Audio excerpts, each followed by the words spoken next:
Good morning, this is Dr. Finance, and you are locked into the only program that cuts through the noise and delivers unvarnished truth, Dr. Finance Daily. We open today to a decidedly sour mood across the major equity indices.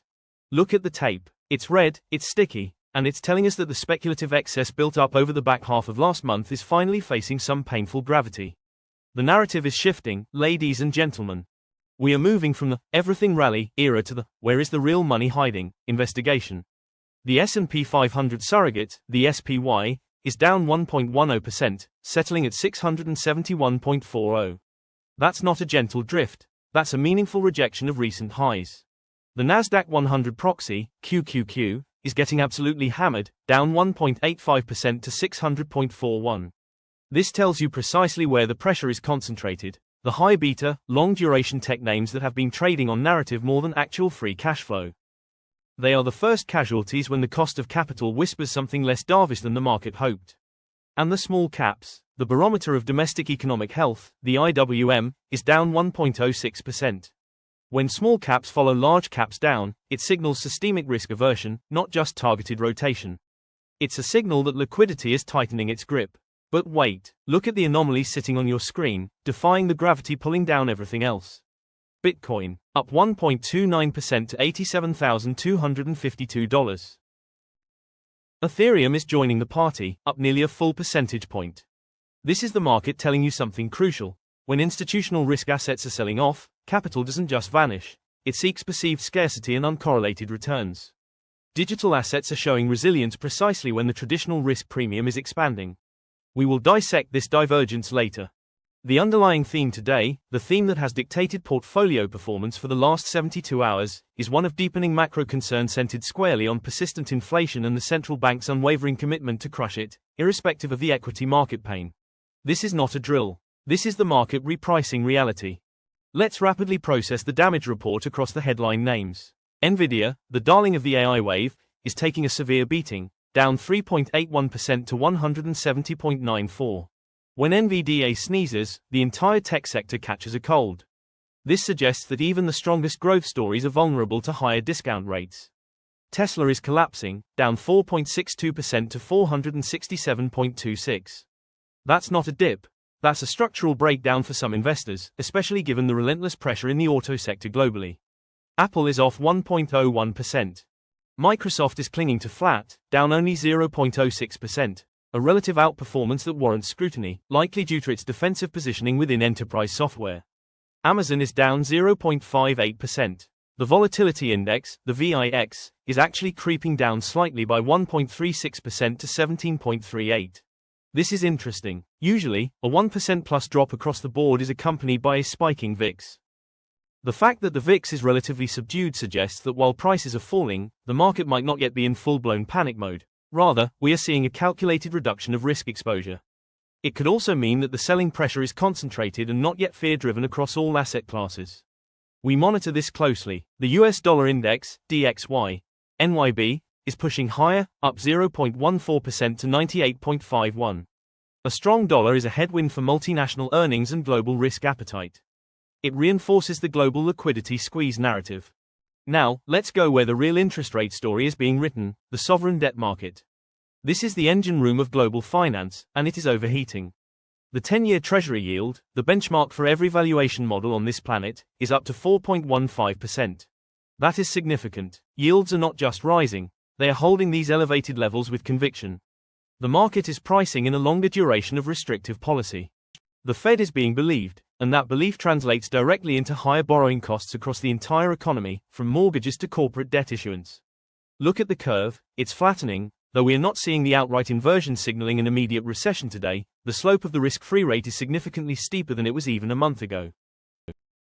This steepening in the long end signals that inflation expectations are becoming entrenched, or perhaps, that the sheer quantum of government issuance needed to fund deficits is forcing the market to demand a higher real return.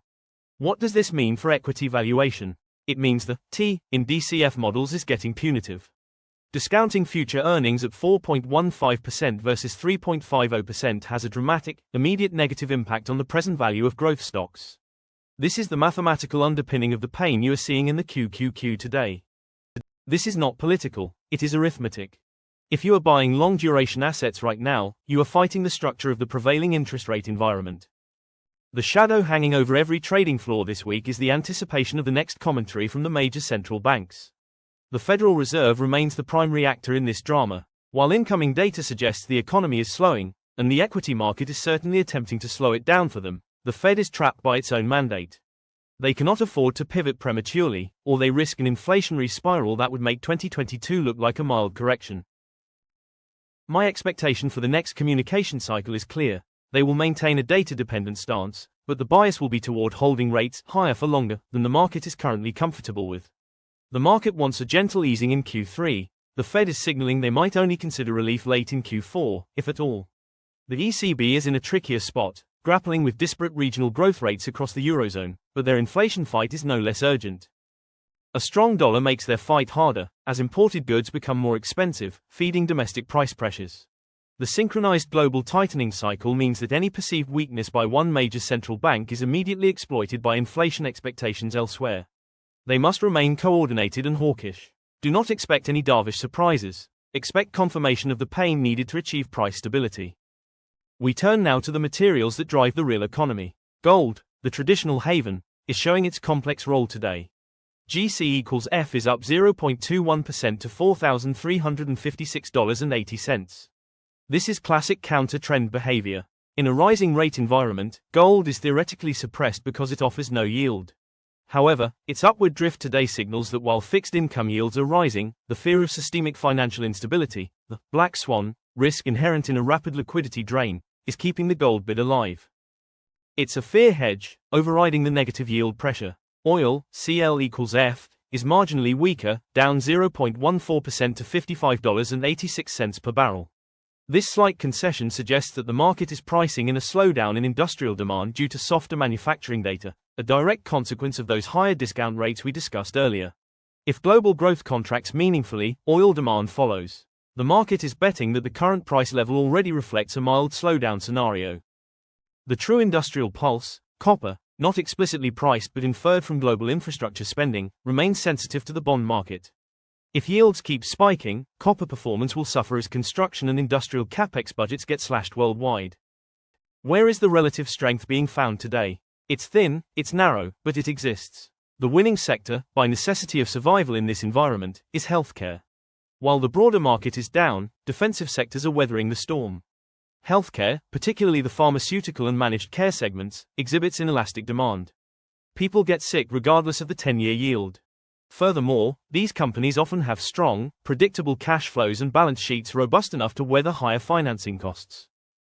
They are valued on earnings stability, not speculative future growth. If you must be in equities during a macro squeeze, you hide where demand is non-discretionary. Look for stability, look for dividends, look for balance sheet strength in pharma over biotech speculation right now. Conversely, look at the energy sector. Despite oil being relatively stable, the broader energy names are struggling.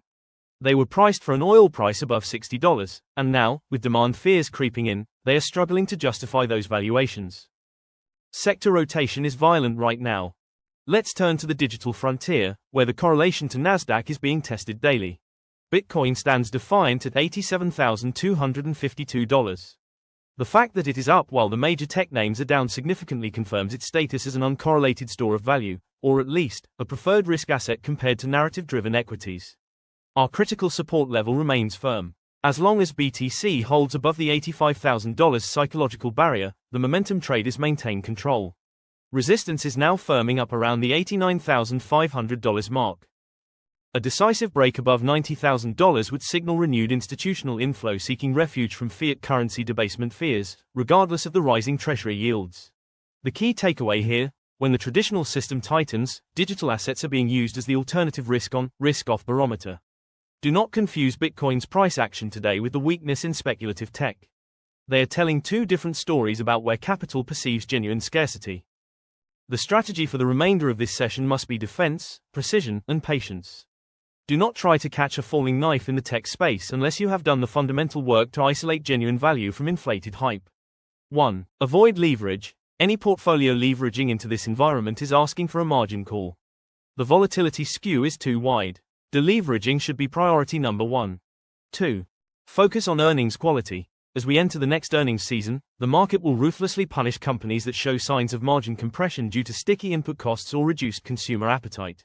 Scrutinize forward guidance on pricing power. 3. Monitor the dollar. If the dollar index spikes aggressively over 99.00, expect further immediate downward pressure on commodity-linked equities and emerging markets.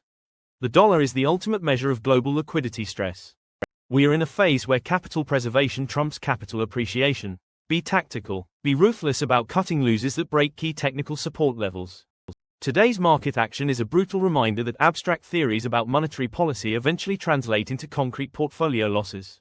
The rising bond yield is the cold, hard reality check for speculators who believed central banks would blink before inflation was beaten. They haven't blinked. They are holding the line. Understand this, until we see clear, unambiguous signs that core inflation is receding materially, not just headline noise, the path of least resistance for US equities, particularly those priced for perfection, remains decidedly lower. We navigate this storm not by guessing which way the wind blows, but by understanding the physics of the macro environment. And today, the physics dictate gravity. That is all the time we have for this edition of Dr. Finance Daily.